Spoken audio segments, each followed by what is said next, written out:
I'm going to play a brief clip of Dagen McDowell on the 5, July 21, I believe.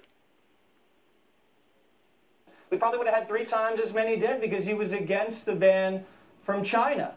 So I don't really understand that poll result, do you? No, and I'd like to see the likes of, say, Governor Cuomo or the 5 governors that sent COVID-positive patients back into nursing homes in this country. 45 governors didn't. I'd like to see how they poll with Governor Cuomo and his vomitous portrait of denial that he had a hand in literally killing thousands of elderly people just in New York State. But I am irritated and bothered by the kind of gleeful posture of some of these Democrats. And have they no shame? Because they are willingly standing atop the suffering and hardship of the American people for a higher political profile and more love from the chattering classes. We need, as a nation, to admit that people in government, they have no idea what they're doing. Every American is going to have to take responsibility for protecting themselves and their families and even their elderly loved ones, because certainly these Democrats didn't do it in places like New York.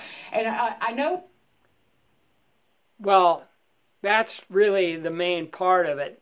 Now, she's going to go on and talk about vaccines, and I'm not keen on that, but I'll let her finish here.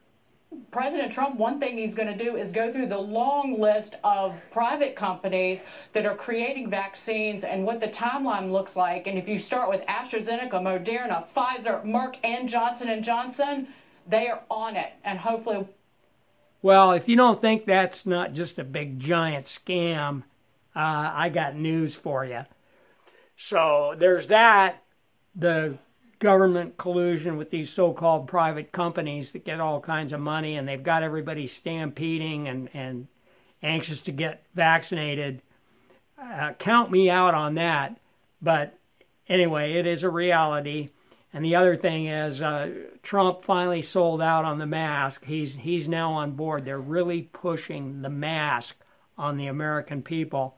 If you do any research, you'll find that it's a very dubious proposition. There are many contrary health effects. There are no standards for the mask. There are no inspections for the mask. There is no regular maintenance of the mask. There is no information on how to put them on. So anybody that knows anything about science or just common sense will tell you that when you've just got randomness out there, you're going to have random results. So count me out on the mask. I'm not going to do it. And that is all. Thank you.